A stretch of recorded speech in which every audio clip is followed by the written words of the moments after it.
Just to prove a point that I made in one of my earlier videos, this is a cable for one of the antennas. Just look how far away it is.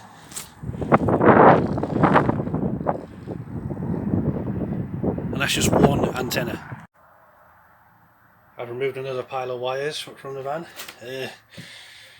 Wiring's looking slightly better, I think.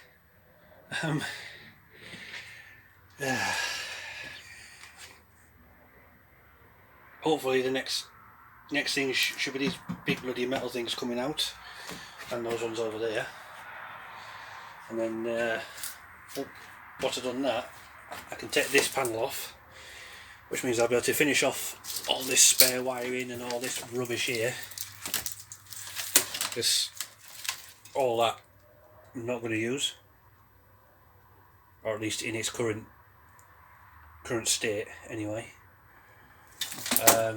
So yeah, I should be able to thin down as much as I can, and then I'll possibly see if I can take this wall off, have a look at what kind of wiring's behind this and what kind of state it's in, and then if needs be, put put some insulation back in, and then put this white bit back up.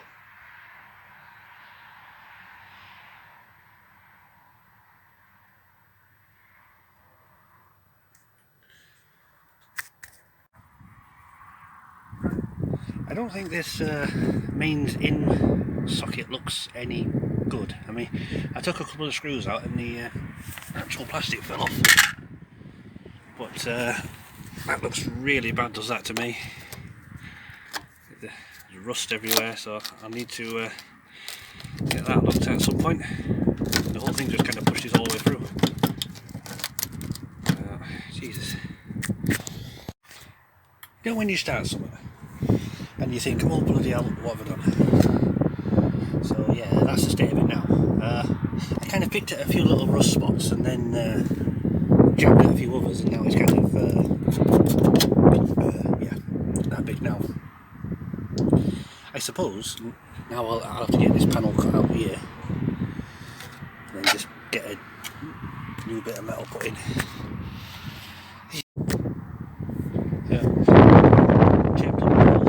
Just in case it does rain tonight, and then I'll have to do what I said earlier, just see about getting this bit cut out and then a new piece welded in. On the plus side though, it means that I'll be able to rejig the hole to fit this one in.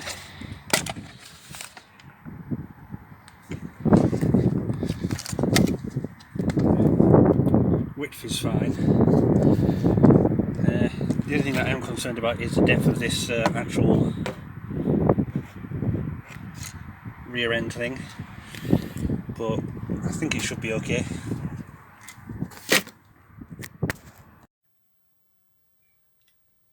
Been doing a bit of work at the van today. I'm already back at home now.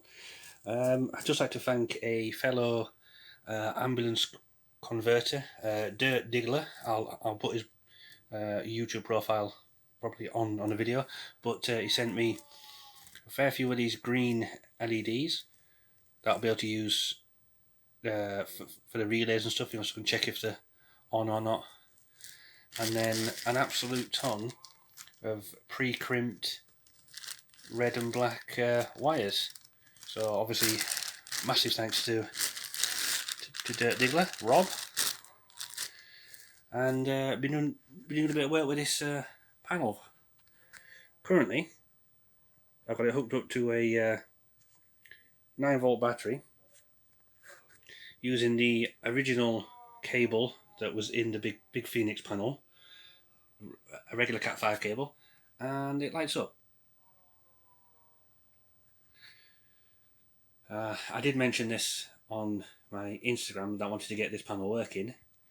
I mean, I don't know if you'd consider this working, but any button you push does this. And then the lights go out. So yeah, whichever one you push,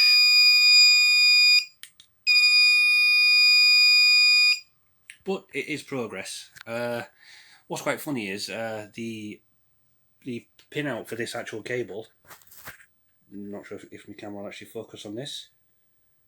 Is it going to do it? But don't even just barely see it. The actual pinout is actually on the printed board itself. So I spent all that time taking this apart and trying to figure out the pinout from there, when I could have just read the actual writing on the board. So yeah, made a bit of progress.